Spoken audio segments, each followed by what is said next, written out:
Okay, chalo, let's now start the discussion. So fixed principle is used to calculate, okay? So fixed principle is used to calculate the cardiac output dependent on the oxygen consumption, right? So it is oxygen consumption divided by the arteriovenous oxygen difference, oxygen gradient, which is there. That is what is the formula for the fixed principle. It tells you the cardiac output depending on the oxygen consumption, right? So remember, fixed principle is for calculating the cardiac output. You get this question in your NEET PG NICT exam also as a numerical. So it's oxygen consumption divided by arteriovenous gradient of the oxygen. Next one, curly B lines are seen in. So if you remember, where do you see the curly B lines? B for base. Remember, it is seen at the base of the lung, the lower part of the lung from the pleura. These are the short horizontal lines coming. What do these curly lines indicate? The lines indicate the fluid, interlobular septum fluid hai. So basically it indicates interstitial fluid, interstitial edema. It is telling you how the fluid is accumulating in the interstitial space. So fluid accumulating, this is going to be seen in pulmonary edema. Okay, is this clear with everyone?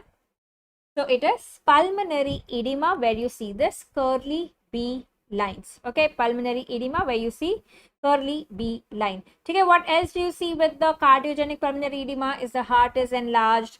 There is peribronchovascular cuffing which is present. The upper lobe vessels become prominent. There is cephalization. There can be pleural effusion, right? And you see the bat wing appearance. The bilateral symmetrical opacities, the bat wing appearance are also seen in pulmonary edema. Okay, remember it also shows bat wing appearance. Okay, it also shows bat wing appearance. Right, that's in pulmonary edema. Pulmonary edema can be cardiogenic or non-cardiogenic. Okay, non-cardiogenic is ARDS basically. Coming to the next one, that is abnormal startle response to noise. If you have seen the short of biochemistry very well, we have discussed the trick there for abnormal startle reflex. Kahan pe dikhta hai? Abnormal startle reflex is Tay Sachs. So imagine you are calling hey Sachs and the child responds with a lot of startle, exaggerated startle response, hyperacusis. Okay, hyperacusis, abnormal startle response. This is seen with Tay Sachs. What else do you remember about Tay Sachs? It is GM gangliosidosis. कौन सा GM1, GM2. Remember T for 2. It is GM2. Okay. What is the enzyme deficient here? Tay Sachs is hexosaminidase A. Right? Sac. किसका sac होता है? Onion का. It shows onion peel appearance of the lysosomes. Onion peel appearance of the lysosomes is what is seen here. Okay.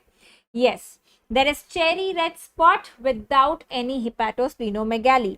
T for tiny organs. There is no hepatosplenomegaly here. Niemann-Pick has cherry red spot with Niemann-Pick has big organs. Okay, so if you are not able to recall all of this, you should definitely revise this. Biochemistry में हमने जहाँ पे ये lysosomal storage disorders discuss किए हैं.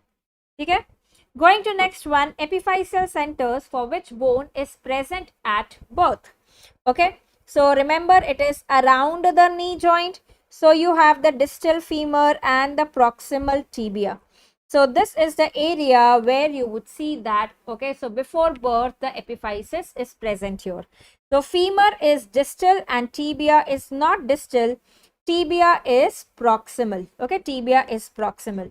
So remember, around the knee is what is present at birth. ठीक है, so antenatal में इसके epiphysis आ जाता है 30 weeks around. So femur distal and tibia proximal, very important. ठीक है, what tarsal bones come before birth? Which tarsal bones are present when the baby is born? Remember CCTV was the mnemonic. Imagine कि CCTV से हम बच्चे को देख रहे हैं antenatal. CCT, calcaneum, cuboid and talus. Okay, calcaneum, cuboid and talus are present before birth. No carpal bone is present before birth. After birth, then the carpal bones start appearing. Next one, selective destruction of zona glomerulosa of adrenal cortex would produce a deficiency of. Remember, in the adrenal cortex, the three layers are GFR, glomerulosa, fasciculata and reticularis. So remember that This is GFR, बाहर से अंदर, and as you go in, as you go deep, it becomes more sweet. तो सबसे बाहर है salt retaining वाला aldosterone, फिर sugar वाला ग्लूकोकॉर्टिकॉइड कॉर्टिसोल, राइट, और फिर क्या आता है यहाँ पे, the sex steroids come here. Okay, this is an adrenal cortex. So remember, the zona glomerulosa is aldosterone. Okay, it is aldosterone. This is the layer which is not dependent on pituitary. Right? अगर आपने pituitary निकाल भी दिया तो aldosterone कम नहीं होगा, क्योंकि aldosterone is under the control of RAS system, the renin angiotensin aldosterone system. It is not dependent on pituitary, right? ACTH dependent ये नहीं है, ठीक है, ACTH independent है basically. Correct. Next one, the enzyme responsible for replication of the lagging DNA strand in humans is, इसका mnemonic हमने क्या देखा है? Yes.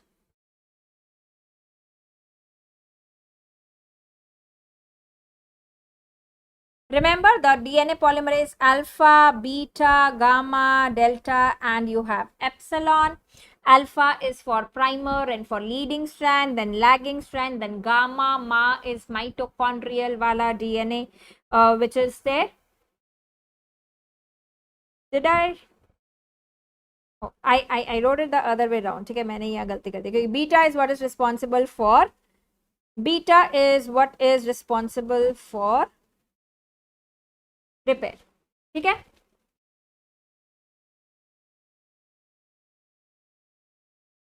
Yes. Alpha, beta, gamma, delta, epsilon. Okay, this is the leading strand, right? And beta is what is responsible for repair. So what is going to be the answer here? Leading strand. Okay, I'm not talking about lagging. मुझे बताओ leading strand कौन करता है? Leading strand. Leading strand किसका होता है? And I think there's a typing error here in the options as well.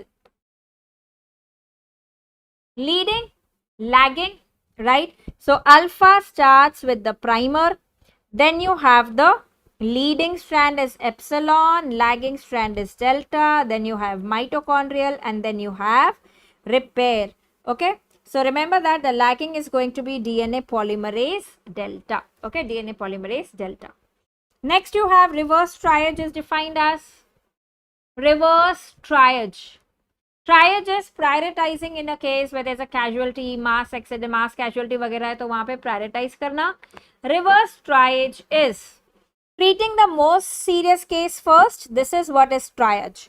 Reverse triage is discharging the non-critical patients from the hospital so that you are vacating. Okay, so that you are vacating the hospital beds. Okay, you are vacating the hospital beds. So reverse triage is basically discharging non-critical patients from hospital. Site of action of ADH, very, very important. ADH acts on the collecting duct. It inserts the aquaporins, causes antidiuresis, so basically reabsorbs water. It is inducing this aquaporin 2 which is there, right? कौन सा receptor होता है kidney में? Remember there are two kidneys, so the receptor here is V2 receptor. Okay, the V2 receptor is what is present here. It is collecting duct. So it causes reabsorption of water plus और क्या reabsorb करता है साथ में ADH जब आता है? Remember there is urea reabsorption also which takes place. Okay, it increases the urea reabsorption also. Next one, disseminated or recurrent Neisseria infection is commonly associated with deficiency of MAC. Remember the terminal complement deficiency C5 to C9. इसका अगर deficiency है तो recurrent या disseminated Neisseria infection होता है. Very, very important. MAC deficiency. Okay, MAC deficiency. If there is recurrent staphylococcal infection, then you will think of what condition? Recurrent staphylococcal is chronic granulomatous disease, which is NADPH oxidase deficiency, respiratory burst deficiency. Recurrent Neisseria infection is membrane attack complex. Okay, very good. Yes, C1 esterase inhibitor wali deficiency will lead to hereditary angioedema. Acute tumor lysis is marked by all of the following except. So in the tumor lysis, basically the tumor cells are getting lysed. So remember, the intracellular potassium comes out. So that is why the potassium increases. Intracellular, you also have the anion which is important, is phosphate, right? Remember हमने याद किया ATP phosphate अंदर होता है. So even the phosphorus increases, not decreases. Hyperuricemia, you know that uric acid comes from the purine, nucleic acid of the cell. On degradation will give uric acid. Plus there's hypocalcemia because increased phosphorus binds to calcium, and that is what decreases the calcium. Okay, so remember that what is not true is there is not hypophosphatemia, there is hyperphosphatemia, क्योंकि cells के अंदर potassium है और phosphorus भी है, and that is why they come out. Okay, uric acid also increases. The increased phosphorus binds to calcium, there's going to be hypocalcemia. Okay, clear with everyone?